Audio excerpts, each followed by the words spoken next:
Halo, kembali bersama saya Cut Syahnas dalam IPMI's Podcast, IPMI Inno Hub Podcast. Oke, Innovating Global Business Education itu adalah IPMI's Institute, the new tagline. Nah, bersama saya pada hari ini adalah Bapak Haikal Basagili. Beliau adalah founder Beranda Brand dan kita akan berbicara masalah branding. Karena beliau ini adalah an expert as a brand strategist. Pengalamannya segudang. Banyak banget, sampai berapa halaman nih. Jadi saya hanya highlight aja bahwa beliau itu adalah mentor brand development inkubasi youthpreneur di Pusat Investasi Pemerintah 2024 sebagai mentor brand development Nyata Media 2024 dan juga mentor brand development young talent and socialpreneurship Kemnaker RI 2024, mentor brand development DKK Consulting 2024. Ini banyak banget sih, tapi nanti kita tanya langsung. I would like to also just to mention bahwa beliau adalah mentor brand development untuk Future Skills 2024 dan mentor development brand development Apindo pengusaha mengajar Deals 2024. Oke, kita greet saja Mas Haikal Basagili. Ini interesting nih Mas, kayak Basagili. Itu apa sih nama? Basagili itu marga, Bu. Jadi karena saya turunan Arab ya, Bapak Ibu saya Arab gitu. Jadi di keluarga Arab tuh pakai marga dia. Basagili. Basagili itu nama marga. Oke. Dan beliau itu ini adalah jauh-jauh dari Surabaya. Iya. Terima kasih loh. Terima kasih Bu Cut udah mengundang. Saya terima kasih Mas, sudah jauh-jauh dari Surabaya langsung on air untuk IPMI's Podcast. Oke. Keren podcastnya. Keren ya? Belum pernah lihat, sering lihat ya, mudah-mudahan yang lain juga banyak tune in. Oke, jadi untuk yang pertama, my first question is untuk brand ya. Brand itu ya kayaknya semua orang pada tahu apa brand. Tapi kayaknya enggak loh. Karena brand itu, kalau saya nih berani bilang brand, apa sih brand? Nah, oh by the way saya tuh ngajar di sini untuk business law. Nah, jadi ada urusan dengan hak intelektual. Nah, kalau di saya, brand apa sih? Kalau brand itu definisi brand adalah saya kaitkan dengan undang-undang merek.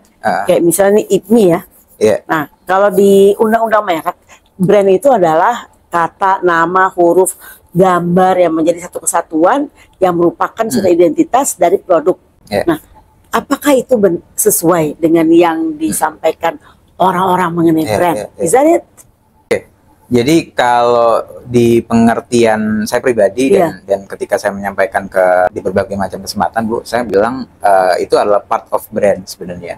Jadi kalau kita bicara logo, kemudian font, warna, kata, huruf, itu bagian dari wajah yang dibentuk di dalam brand. Brand sendiri itu pengertiannya persepsi sebenarnya. Persepsi yang mau kita bangun kepada sebuah bisnis, mostly untuk bisnis ya, bisa juga untuk personal. Kemudian kita ingin mendefinisikan kita itu seperti apa di benaknya orang lain gitu. Nah, brand itu begitu. Jadi brand itu kata bendanya, branding itu aktivitasnya, kata kerjanya. Gitu. Jadi brand itu kata kerja, noun-nya. Noun-nya. Jadi branding is the adjective ya, kata kerja ya, adjective ya. Iya. Jadi sering kali kalau di Indonesia sering tertukar tuh, Bu. Iya, betul. Branding itu dianggapnya karakter ataupun benda, padahal itu aktivitas. Gitu. Itu aktivitas brandingnya, aktivitas membentuk brand itu sendiri, membentuk persepsinya. Jadi secara akademis lah gitu ya, definisi brand menurut ini kan ilmu sosial ya. Jadi brand itu adalah definisinya persepsi yang kita bentuk, yang kemudian dirasakan oleh orang-orang yang mengalaminya. Gitu. Jadi ada customer, kalau bisnis kita udah lumayan gede, ada investor yang punya perasaan terhadap si bisnis ini. Kalau kita punya karyawan juga punya persepsi tersebut gitu. Dan orang-orang lain yang kemudian akan berinteraksi sama kita. Kalau jika demikian, yang orang sering utarakan adalah wah dia ini maniak tuh sama brand tersebut. Nah itu berarti kayak maniak. Itu artinya apa? Sudah ada tuh loyalitas dari si klien tersebut. Betul. Jadi kalau kita bicara loyalitas itu kan dia bukan pekerjaan yang hari ini kita kerjakan langsung orang loyal, Bu. Jadi dia berinteraksi dalam waktu lama, dia udah mengenali, lalu sudah sering menggunakan, memahami value-nya, kemudian dia loyal. Jadi loyal tuh tingkatan tertinggi gitu. Itu makanya ada fans yang rela melakukan apapun ya untuk idolanya ataupun brand kesukaannya, untuk advokasi lah Bu ya. Itu karena memang mereka udah berinteraksi lama. Memang tujuannya itu ya. Brand itu untuk menciptakan loyalitas. Makanya dia pekerjaannya itu bukan pekerjaan jangka pendek. Berbeda sama marketing. Dari sisi waktu, marketing sama branding ini dua hal yang berbeda. Marketing itu kita bicara tentang bulan depan, minggu depan gitu. Branding kita bicara tentang tahun depan, 10 tahun mendatang. Brand itu branding. Jadi kegiatannya berbeda gitu. Dengan tujuan yang berbeda. Kalau dari sisi waktu ya. Yang satunya kalau marketing itu dia fokusnya gimana caranya generate duit secepat mungkin. Kalau branding gimana caranya kita menciptakan value supaya orang loyal sama kita. Ujung-ujungnya loyal tadi. Oke, berarti itu erat sekali ya kaitannya dengan kekayaan intelektual. Betul. Itu kalau di prakteknya yang Mas Haikal lakukan, itu ada nggak atau kendala atau whatever issue di mana ini ada brand, ada kekayaan intelektual dari Mas Haikal, ada nggak di waktu itu pernah ada satu menti saya gitu Bu. Dia tuh bikin satu logonya saya pernah tahu tuh pernah dipakai sama orang gitu. Saya ngomong, saran saya ganti aja, mending Anda ganti sekarang bayar hire orang untuk ganti logo dibandingkan Anda nanti bayar Hotman Paris. Gak bakal kita nggak ada duit, nggak miliaran gitu. Artinya kita menghindari resiko-resiko yang nggak perlu gitu. Nggak usah pakai Hotman Paris, Cut Syahnas ya, bisa bayar Bucut juga bakal mahal banget. Tapi enggak lah ya, Bucut punya program untuk bantu UKM. Tapi intinya paling enggak itu salah satu case yang saya ingat gitu. Jadi ketika ada masalah si UKM ini, dia comot logo dari Google, kemudian dia pakai, dia sebar di semua kemasannya dia. Ini tuh udah jadi bom waktu, tinggal tunggu waktu kita dapat tuntutan. Kemudian akhirnya harus rebranding. Nah, rebranding itu costnya mahal sekali Bu. Rebranding ya. Kita nggak ngomong tentang duitnya aja ya, tapi tenaga dan juga moral. Itu nanti saya pengen masuk ke yang moral tadi. Tapi on the surface, di permukaan itu tadi mengatakan bahwa saya ingin dengar nih dari brand specialist, bukan dari KI specialist. Jadi artinya si brand ini memang kalian tuh memang benar-benar memikirkan emang perlu nih mendapat perlindungan ya. Karena memang di dalam undang-undang merek, kalau memang ada yang mempunyai persamaan pada pokoknya atau keseluruhan, itu pidana tuh. Benar. Apalagi gitu ya. Iya itu. Tapi ngeri juga ya. Ngeri juga. Tapi teman-teman di UKM tuh belum sadar tuh kadang-kadang tuh kayak gitu. Bahkan ada yang menurut saya sih commercial value tuh dia udah mikirin, tapi memang salah. Jadi karyawan ini dia kerja, let's say, misalnya dia kerja di IPMI nih. Kemudian nih karyawan dia ke Direktorat Jenderal Haki, dia daftarin merek IPMI. Itu dia bilang kan bisa perorangan ya, nggak usah perusahaan juga. Dia bilang aja nih IPMI yang daftarin misalnya Vira. Terus padahal itu kan bukan punya Vira. Betul. Nah, Vira pintar tuh, dia bilang, nggak apa-apa Bu, saya daftarin aja untuk nanti kira-kira 2-3 tahun udah dapat sertifikat, saya jual aja. Kayak gitu kan. Nah, itu orang udah lihat ke sana. Tapi di dalam hal nanti pasti bisa tanya nih, kok segampang itu gitu ya. Nah, tentunya nanti kita bisa bicara itu lebih dalam lagi. Ini untuk melindungi para teman-teman UKM, gitu kan. Nah, tadi kembali Mas Haikal tadi mengatakan bahwa bukan spiritual tadi apa? Yang moral. Karena gini, ketika brand kita udah besar Bu, orang beli itu karena percaya sama kita. Percaya itu dalam artian karakternya customer itu ternyata mereka cenderung sangat perfeksionis ketika mereka sudah jatuh cinta sama satu brand. Artinya mereka kadang-kadang bisa sangat pengertian, pada saat yang bersamaan mereka nggak mau tahu gitu. Jadi ketika kita ketahuan bikin salah di masa lalu, yang itu kecerobohan kita, bisa jadi orang akan sangat kecewa. Nah, itu faktor moralnya. Untuk mengembalikan kepercayaan itu agak sulit. Bisa jadi nggak ada second chance untuk si brand ini ya. Akhirnya dia ujung-ujungnya ganti brand dan mulai lagi dari nol. Ngenalin lagi produknya, kemudian memetakan lagi demografinya, lalu juga pakai pendekatan-pendekatan yang berbeda, cost-nya besar, tenaganya. Ya kayak ngeriset inilah ya, kayak ngeriset HP lah. Jadi kita harus mulai lagi dari nol, masukin semua satu-satu. Dan waktunya nggak ada. Kalau kita ngomong tadi, Ibu sempat menyinggung inovasi gitu, ya ketinggalan sama para kompetitor gitu. Gara-gara ini. Gara-gara itu.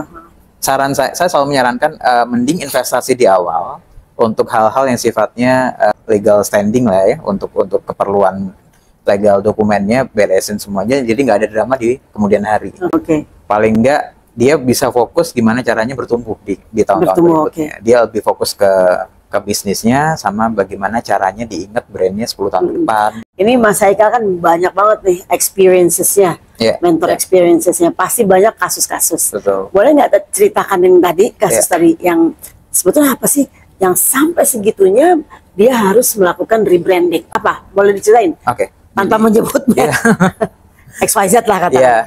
Jadi ada satu brand XYZ ini, dia brandnya di kalangan audiensnya ya, di kalangan target marketnya itu udah mulai besar gitu. Singkat cerita, di tahun kesekian ternyata dia dapat tuntutan dari luar. Ternyata nama itu dipakai lebih dulu sama salah satu perusahaan di luar. Yang mungkin kita nggak tahu ya, karena kan sama-sama brand, bukan brand yang IPO ataupun yang global, sehingga mungkin sama-sama nggak dengar gitu. Sama-sama nggak dengar, tapi hari ini sosial media nggak ada lagi batas ruang dan waktu gitu. Jadi kalau kita hari ini nggak dengar, bisa jadi besok kita dengar dari teman kita yang pernah dengar. Jadi kurang lebih begitu. Jadi muncullah tuntutan seperti itu. Akhirnya mereka terpaksa, daripada urusan hukum terlalu panjang, mereka melakukan rebranding. Produknya produk untuk fashion laki-laki ya Bu ya. Gitu. Jadi mereka dituntut sama brand yang menuntut tuh salah satu dari Eropa. Gitu. Jadi ya. Apa laki-laki tadi Pak? Untuk apa? Brand fashion laki-laki. Oh, fashion, oke. Masalah seperti ini sudah ada contohnya. Mungkin bedanya kalau di Indonesia mungkin masalahnya viral karena sama-sama di Indonesia. Gitu. Tapi kalau di luar negeri ini kan antar company. Tapi jelas niatnya mereka, Anda nggak boleh pakai nama ini karena nama ini udah punya saya. Oke, berarti itu kan yang duluan ya. Iya. Oke, berarti itu sejalan juga tuh dengan first to file. Kalau kita bicara perlindungan si brand atau si merek tersebut di Direktorat Jenderal Haki. Nah, tapi saya mau membahas sedikit aja mengenai zaman beberapa tahun yang lalu ya. Itu Garuda. Maskapai kita kan ini juga beberapa kali sudah melakukan rebranding. Nah, dia melakukan rebranding tentunya mahal ya. Sampai dia dapat seperti kayak sekarang tuh brandnya. Nah itu kenapa sih Mas Haikal dia harus melakukan hal tersebut? Padahal dia nggak, apakah dia melakukan sesuatu yang buruk? Enggak kan? Tapi dia memang apakah waktu harus merubah, harus dirubah gitu? Gimana tuh? Sebenarnya kalau rebranding ini ada beberapa kondisi yang mengakibatkan si perusahaan atau si pemilik perusahaan ini ngambil keputusan rebranding. Misalnya mereka mau mempertegas satu value baru supaya persepsinya mereka yang mau bentuk itu bisa masuk di situ, karena value-nya belum bisa masuk di logo yang lama ataupun di brand yang lama. Yang kedua tentang inovasi, mereka ingin kok yang ini old school banget ya, karena kita pingin orang nggak enggan nih dekat sama kita gitu, walaupun mungkin umur usia perusahaannya udah lama, tapi kita pinginnya jiwanya tetap muda. Terpaksa mereka melakukan rebranding gitu. Tapi memang syaratnya rebranding itu harus dipublish Bu, supaya orang kenal gitu. Harus dipublish. Jadi, karena rebranding itu ada fase di mana kita membangun brand awareness lagi gitu. Kayak beberapa BUMN ya, misalnya KAI aja, KAI itu mungkin 4 atau 5 kali ganti brand gitu ya, mulai dari zaman Belanda sampai sekarang gitu ya. Dan mereka punya alasan kenapa kok mereka melakukan itu gitu. Jadi kita, dan bagus sekarang ternyata. Makin lama makin bagus suka kereta. Iya, karena ternyata brand itu nggak cuma logonya aja berubah, layanannya, kemudian apalagi karena ini perusahaan jasa, mereka menjual kepuasan pelanggan sebenarnya. Jadi solusinya itu harus bisa mencapai kepuasan pelanggan. Kepuasan pelanggan. Jadi emang itu memang urusan dengan marketing banyak sekali teman, kepuasan pelanggan atau sekarang lagi experience konsumen untuk kayak taste, makanya dijual makanan kayak gitu. Jadi kalau kita lihat contoh kasusnya kereta api itu, kereta api yang 20 tahun yang lalu sama sekarang jauh berbeda. Kita kayak masuk ke bandara, ke stasiun itu perlakuannya kurang lebih sama. Mereka fokus ke kebersihan, kenyamanan toilet, kemudian tenan-tenan yang ada di situ, ruang kursi tunggu yang banyak gitu. Lalu kayak rambu-rambu line yang ini nggak boleh melewati garis. Sesimpel itu ternyata pengaruh ke experience-nya si customer gitu Bu. Dan kalau begitu mau nggak mau suatu rebranding produk atau jasa itu dia mengangkat masyarakat to the next level ya. Betul. Jadi yang tadinya contoh misalnya kalau di kereta api kita lihat suka buang sampah gitu. Sekarang entah kenapa saya sekarang kok nggak lihat lagi tuh. Apakah karena malah kita malu kalau misalnya kita Iya, kalau lucu ya. Bener. Dia Itu bisa memunculkan budaya Malang itu gimana betul. sih? Karena memang salah satu hal yang ingin disampaikan ketika melakukan rebranding, bagaimana menciptakan culture yang berkelanjutan yang tadi, Bu.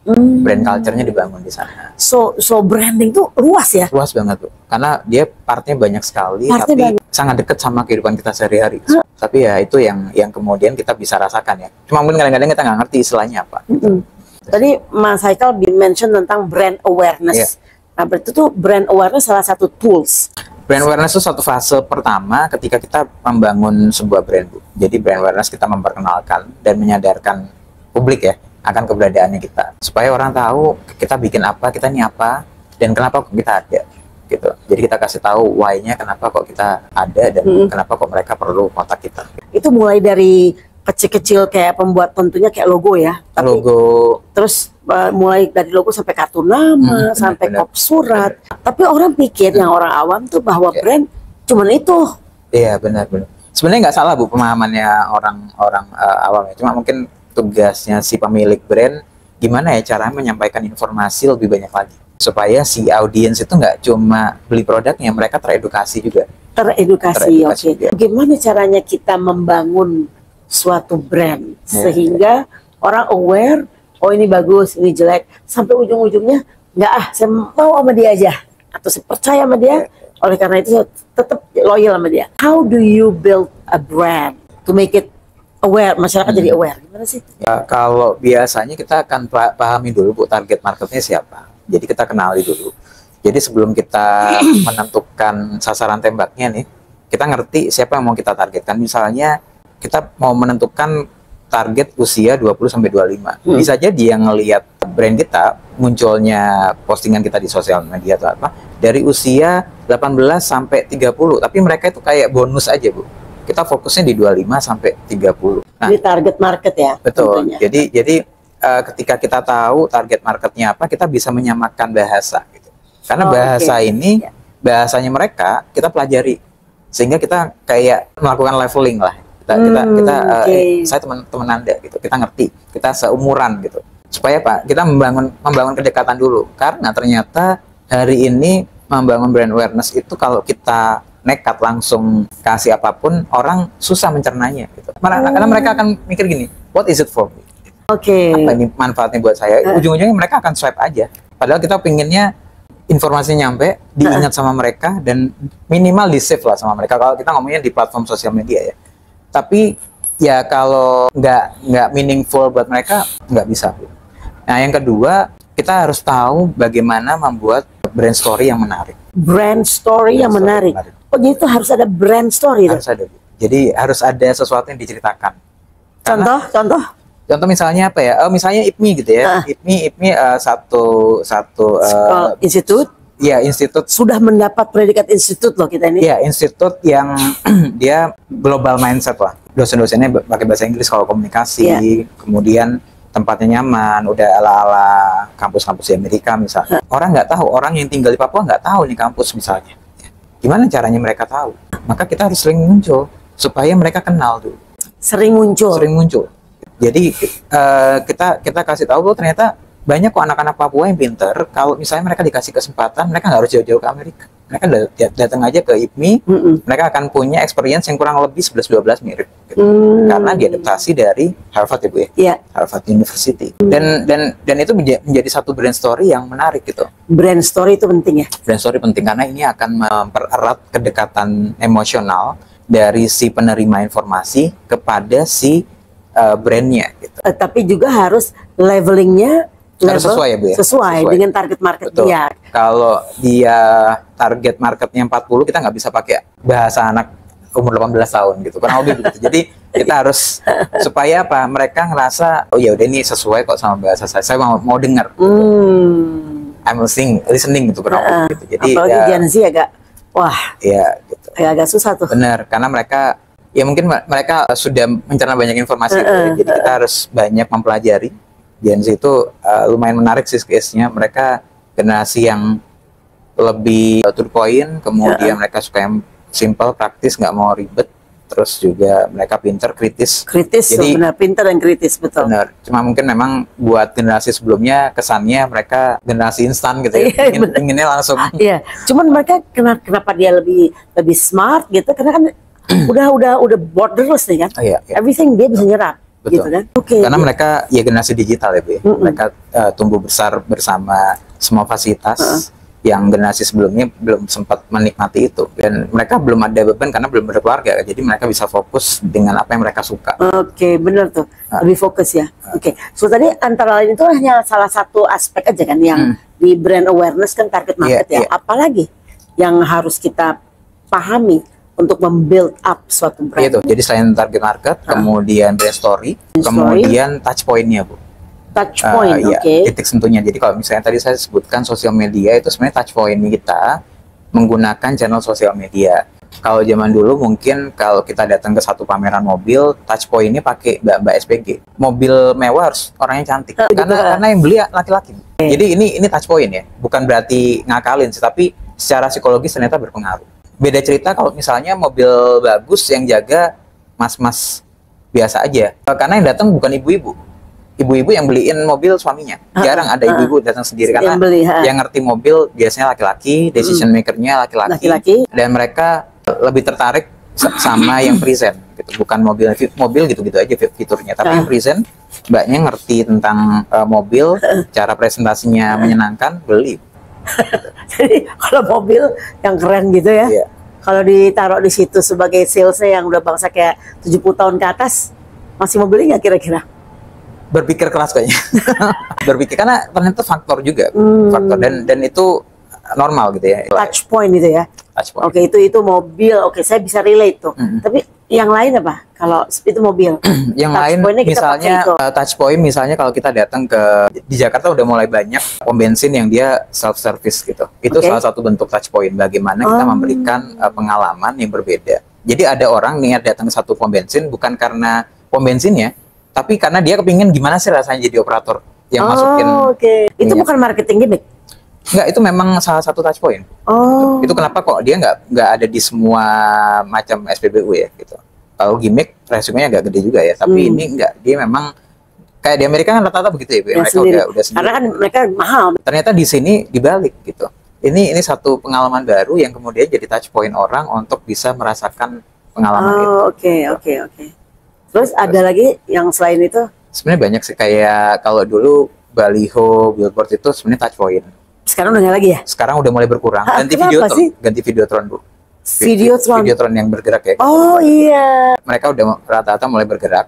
Jadi kan dulu banyak sekali tuh di jembatan-jembatan, penuh banget dengar billboard. Sebenarnya masih dipakai, tapi lebih sering kosongnya sekarang dibandingkan. Mereka penuhnya paling musim-musim tertentu aja ya. Kenapa sih udah nggak lagi gitu?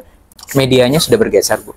Karena ternyata touch point baliho itu terbatas sekali viewersnya. Baru saya mau tanya terbatas tuh. Terbatas. Jadi misalnya Ibu lihatnya di perempatan gitu ya. Iya. Persentase Ibu akan lihat misalnya dia posisi di atas berapa persen posisinya kita nyetir gitu ya. Berapa menit. Kemudian dari kita lihat seberapa besar kita akan ingat gitu. Kalau misalnya katanya terlalu banyak, kita udah nggak bisa ingat karena kita lampu merah mungkin cuma 1-2 menit gitu. Sisanya kita ngeliat HP. Itu dihitung tuh ya. Itu dibanding dengan sosial media. Sosial media itu ada fitur kita bisa save. Ketika kita nggak sempat, kita akan lihat nanti. Oh benar juga. Kita akan lihat nanti, benar-benar. Jadi fitur itu mempengaruhi bagaimana kita mencerna informasi. Dan ketika informasi itu berguna, biasanya kita akan share ke orang-orang terdekat kita. Iya, benar-benar. Gitu. Oh, makanya agak sepi itu sekarang. Iya, memang mereka tantangannya itu sih terbatas sekali dan biaya mahal. Iya, benar-benar. Insight-nya kurang bisa diukur, biaya mahal, kemudian dia kan masuknya kategori tradisional advertising ya. Jadi masih. Iya, sekarang udah termasuk tradisional. Termasuk TV itu tradisional. TV itu tradisional. Ya? Makanya sekarang TV mereka mencoba untuk membangun kanal-kanal di YouTube ataupun di sosial media gitu, karena memang ini cara mereka untuk. Karena orang sekarang udah jarang lihat televisi ya, lebih sering lihat YouTube gitu ya. Jadi kalau ada yang lihat TV itu biasanya udah generasi boomer ataupun yang memang mereka masih lihat sinetron. Iya benar. Ya. Sisanya kita udah lihatnya di handphone semua, di phone kita masing-masing. Jadi kembali ke target market jadinya.